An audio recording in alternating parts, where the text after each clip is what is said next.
Assalamualaikum warahmatullahi wabarakatuh. Alhamdulillahi wassalatu wassalamu ala rasulillah Nabina Muhammadin wa ala alihi wa sahbihi wa man tabi'um bi ihsanin ila yaumidin. Alhamdulillah, kita bersyukur kepada Allah Subhanahu wa taala atas segala limpahan rahmat, taufik serta hidayahnya kepada kita semuanya, sehingga kita semuanya masih dapat diberi kesempatan oleh Allah Subhanahu wa taala untuk bisa kembali belajar bersama mempelajari kaidah-kaidah bahasa Arab.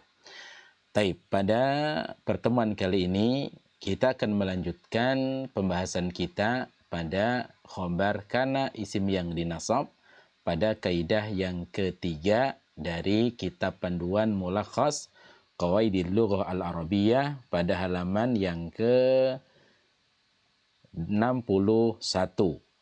Kaidah yang membicarakan tentang khobar kana. Musannif mengatakan di situ adalah yang ketiga, al-qaidatu tsalitsa yajuzu taqdimu khabari kana idza kana shibha jumlatin wasmuha ma'rifatan. Baik. Maka yajuzu taqdimu khabari kana, boleh yajuzu untuk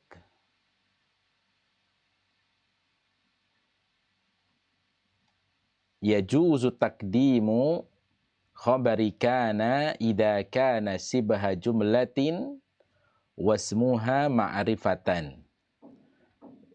Nah, boleh mendahulukan khabar kana idza kana sibha jumlatin. Sibha di sini nasab sebagai khabar daripada kana, berarti isim kananya adalah dhamir mustatir takdiruhu huwa, kembali ke khabaru kana. Kalau kita takdirkan maka idza kana khabaru kana sibha jumlatin. Apabila khobar kananya itu berupa sibul jumlah, wasmuha ma'rifatan, dan isimnya adalah isim yang ma'rifat. Ismu marfu di situ sebagai isim kana, ma'rifatan dibaca nasab sebagai khobar kana. Mana kananya? Kananya di situ dibuang karena sudah disebutkan pada kalimat sebelumnya, yaitu pada kana di situ, sehingga tidak perlu untuk disebutkan kembali. Taib. Yajuzu taqdimu khabari kana idza kana sibha jumlatin wasmuha ma'rifatan. Boleh untuk mendahulukan khabar kana apabila khabar kananya dari sibul jumlah dan isimnya berupa isim yang ma'rifat. Kita kembali mengingatkan bahwasanya kaidah ini merupakan kaidah yang sama pada pembahasan-pembahasan sebelumnya. Karena pada hakikatnya pembahasan khobar kana ini merupakan kaidah yang sama pada susunan mubtada dan khobar. Ketika mubtada boleh diakhirkan, khobar boleh didahulukan, maka begitu juga pada isim kana dan khobar kana. Dengan kata lain, ketika mubtada didahulukan dan ketika mubtada diakhirkan, khobar didahulukan menjadi hukum yang boleh, maka begitu juga terjadi pada khobar kana. Khobar kana ini juga boleh didahulukan. Posisinya berarti terletak setelah kana, kemudian isim kananya posisinya di akhir kalimat. Nah, hukum semacam ini adalah hukum boleh dengan syarat yang pertama adalah khobarnya dari sibul jumlah, baik dari jar majrur atau dari dhoroh dan mudhafun ilaih. Kemudian yang kedua, isim kananya berupa isim yang ma'rifat, baik isim yang ada alif lamnya ataukah isim yang bersambung dengan isim yang lain mudhafun ilaih, atau dari isim mausul atau dari isim isyarah atau isim-isim ma'rifat yang lainnya, maka boleh posisinya untuk mengakhirkan isim kana dan mendahulukan khobar kana. Taib. Nah, kalau kita perhatikan contoh di sini adalah misal asbaha menggunakan saudara kana yang namanya asbaha, yaitu untuk menunjukkan arti waktu. Asbaha fi hayratin al-kaslanu wal muhmilu.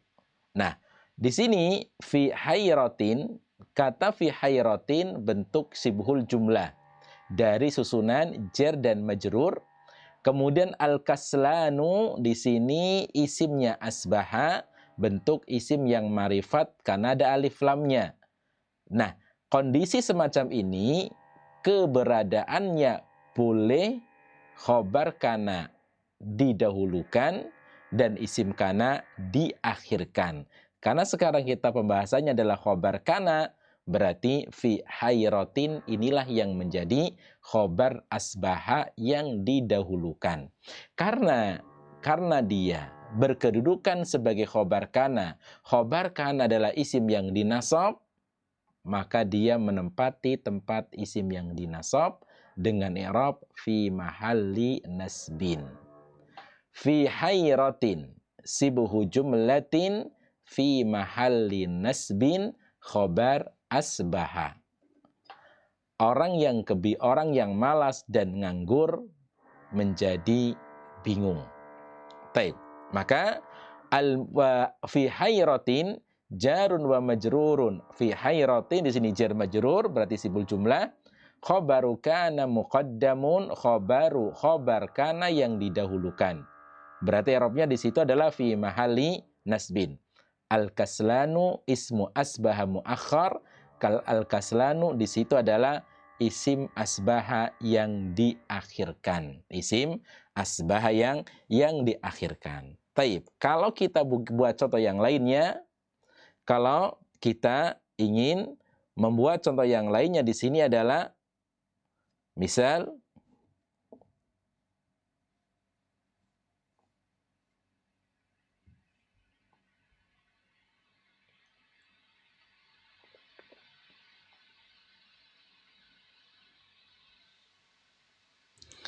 taib.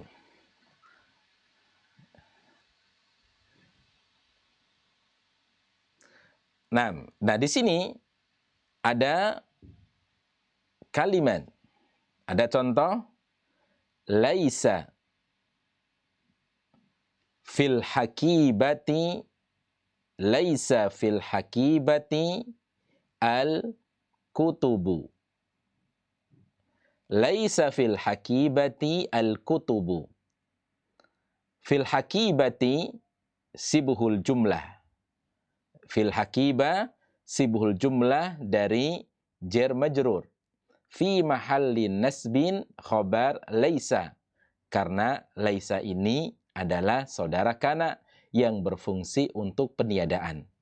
Kemudian al-kutubu, kata al-kutubu marfu sebagai isim laisa muqaddam yang didahulukan.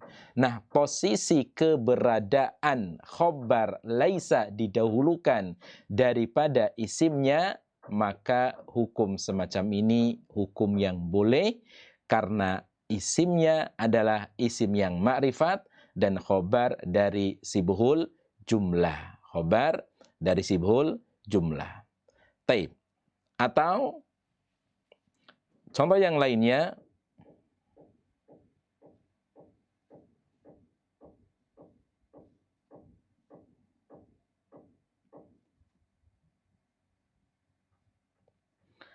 nah, di sini kita masih menggunakan kata laisa. Saudara kana. Laisa tahta asyajarati, karena dia mudhafun ilai. Laisa tahta asyajarati fallahu. Laisa tahta syajaratil fallahu. Taib, tahta syajarah ini adalah merupakan susunan sibhul jumlah dari dhorof dan mudhafun ilai.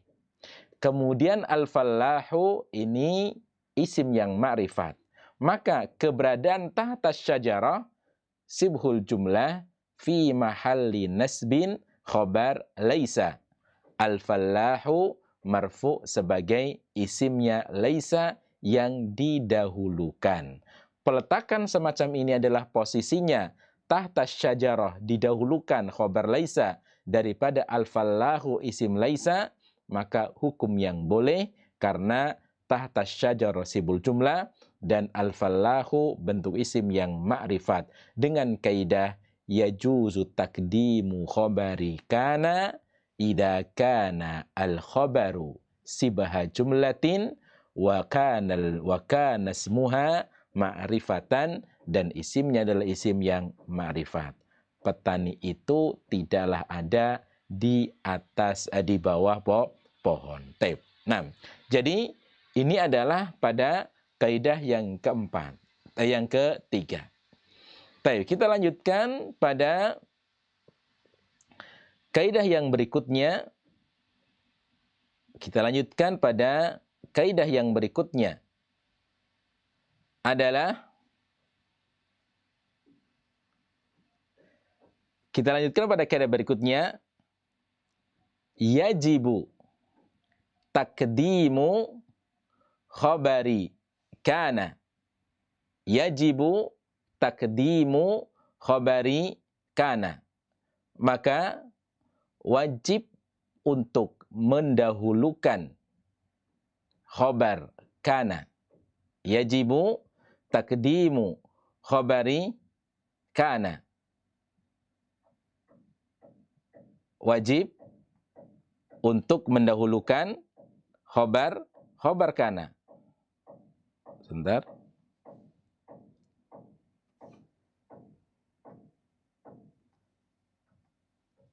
Takdimu khobari kana idza kana al-khobaru, apabila khobarnya itu sibhul jumlah.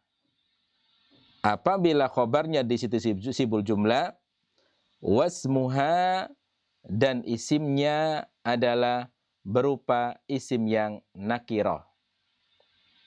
Khobarnya berupa isim nakirah.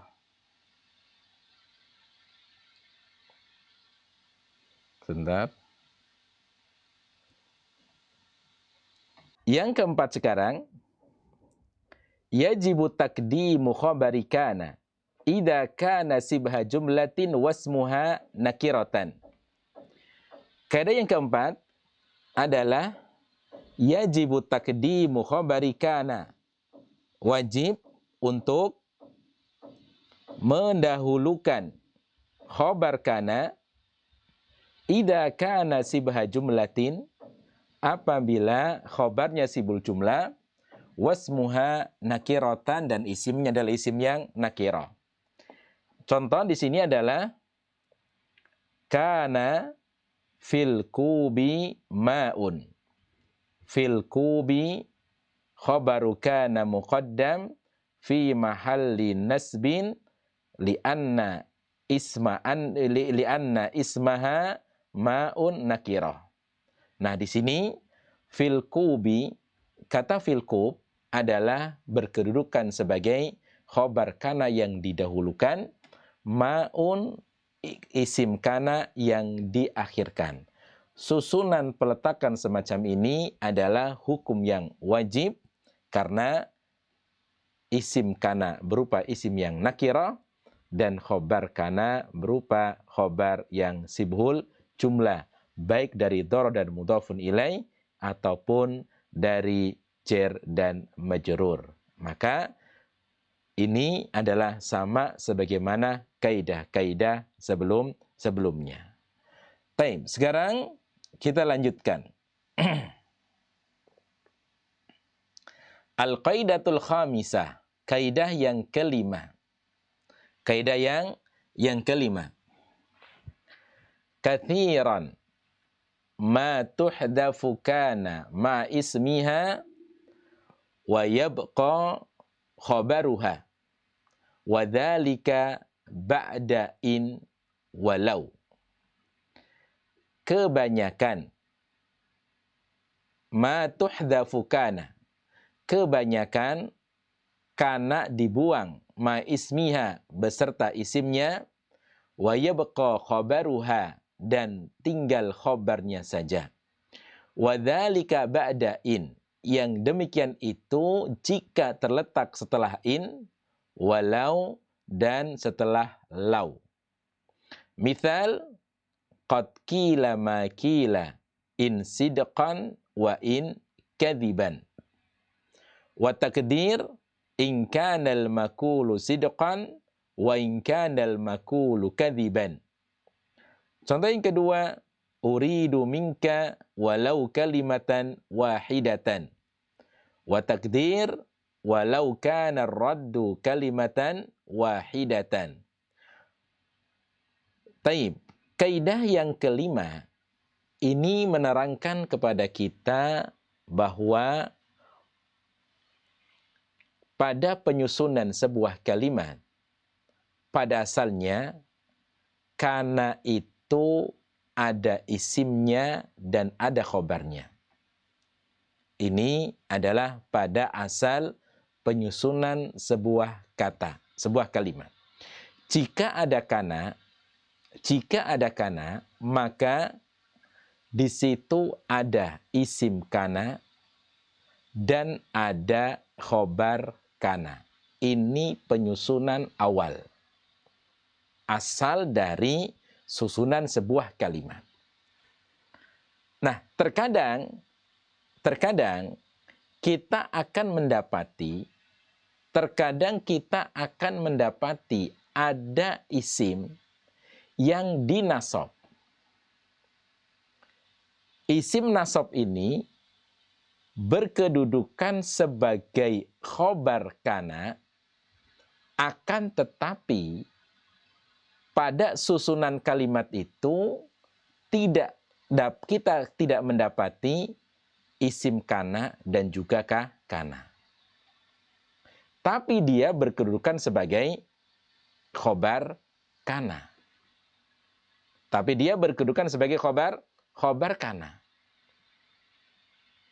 Nah, jika kita mendapati hal semacam ini, berarti kana dan isimnya dibuang pada susunan tersebut. Kana dan isimnya dibuang pada susunan kalimat tersebut. Nah, ketika terjadi pembuangan kana dan isimnya pada susunan sebuah kalimat, tentunya di sana harus dengan adanya syarat. Jadi Anda ulangi saya lagi, pendengar, peserta pembelajaran bahasa Arab online yang dirahmati oleh Allah Subhanahu wa taala, bahwasanya pada asal sebuah kalimat, kalau kita mendapati isim yang nasab berkedudukan sebagai khobar kana, maka tentunya kita akan mendapati isim rofa sebagai isim kana dan juga ada kana pada kalimat tersebut. Namun terkadang kita akan mendapati pada susunan sebuah kalimat ada isim yang dinasab berkedudukan sebagai khobar kana, akan tetapi pada kalimat itu tidak ada isim kana dan tidak ada kana pada kalimat itu. Nah, jika satu saat kita akan mendapati susunan kalimat semacam ini, berarti itu adalah isim kana, berarti isim kana dan kana yang dibuang.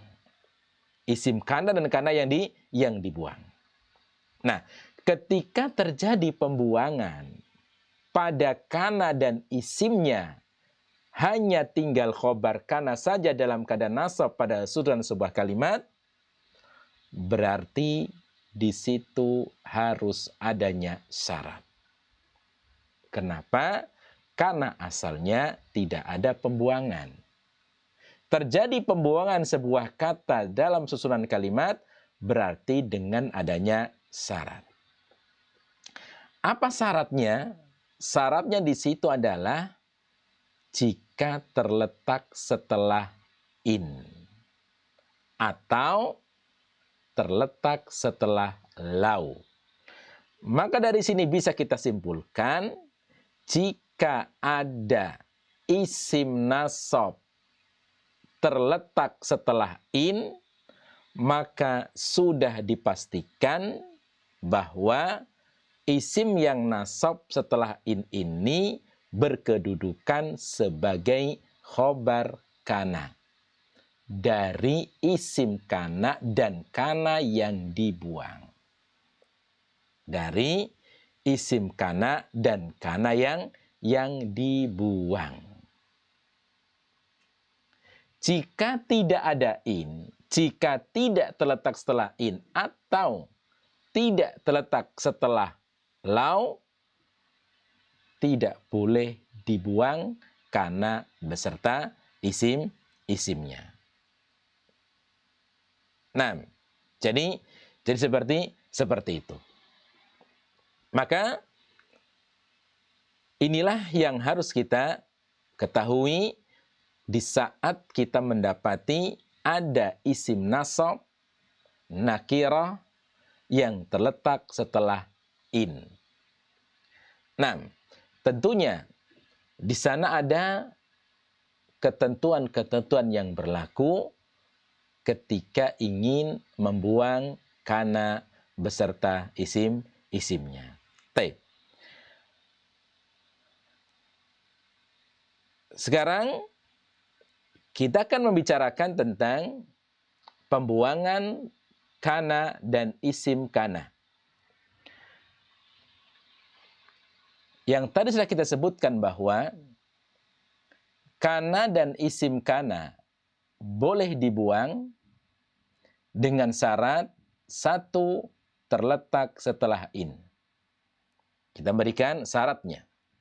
Yang kedua harus didahului oleh kalimat sebelumnya. Harus didahului oleh kalimat sebelumnya.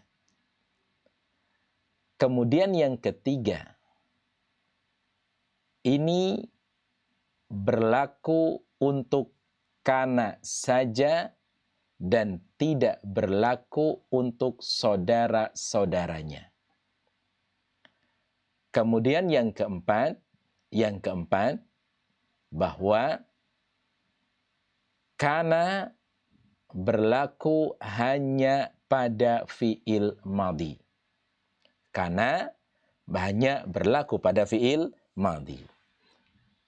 Nah, empat syarat ini harus ada. Yang pertama, in, terletak setelah in. Yang kedua, didahului oleh kalimat sebelumnya. Yang ketiga, berlaku untuk kana dan bukan untuk saudaranya. Yang keempat adalah berlaku untuk kana yang bentuknya madhi. Berlaku untuk kana yang bentuknya madhi. Baik, kita bahas satu persatu. Yang pertama adalah syarat yang pertama. Ketika ingin membuang kana dan isimnya dalam susunan sebuah kalimat dan tinggal khobarnya saja, maka syarat pertama adalah terletak setelah in. Terletak setelah in. Dan ini jelas. In apakah dia? In di sini adalah in syarat. In di situ adalah in syarat. Itu yang pertama. Kemudian yang kedua, ayyakuna masbuqatan bikalamin qablah. Harus didahului oleh kalimat sebelumnya.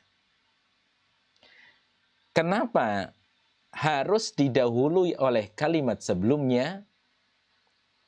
Karena nantinya kita akan bisa menentukan isim kana yang dibuang itu apa. Itu tujuannya kenapa kok harus ada kalimat sebelumnya. Alasannya adalah karena nantinya kita akan bisa menentukan isim kana yang dibuang itu apa. Taib. Kemudian yang ketiga. Yang ketiga adalah ini berlaku untuk kana duna akhwatiha. Berlaku untuk kana saja tanpa saudara-saudaranya.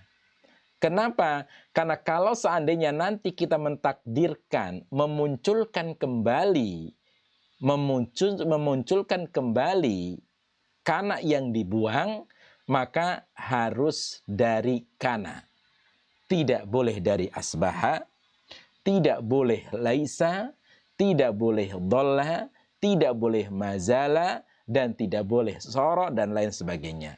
Harus untuk kana saja duna akhwatiha. Yang keempat, bentuknya adalah bentuk madhi. Bentuknya adalah bentuk madhi. Ketika kita mentakdirkan kana memunculkan kembali kana pada kalimat tersebut, maka kana harus datangnya dalam bentuk madhi.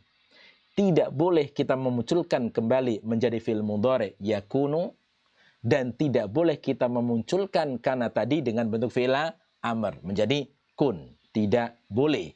Maka harus dari fi'il madhi. Maka ini adalah 4 syarat yang harus diperhatikan ketika ingin membuang kana beserta isimnya. Taib. Perhatikan di situ pada contohnya. Misal, qad qila ma qila in sidqan wa in kadiban. Qad qila ma qila in sidqan wa in kadiban. Taib, kita lihat 4 syarat yang kita sebutkan tadi. Yang pertama adalah in.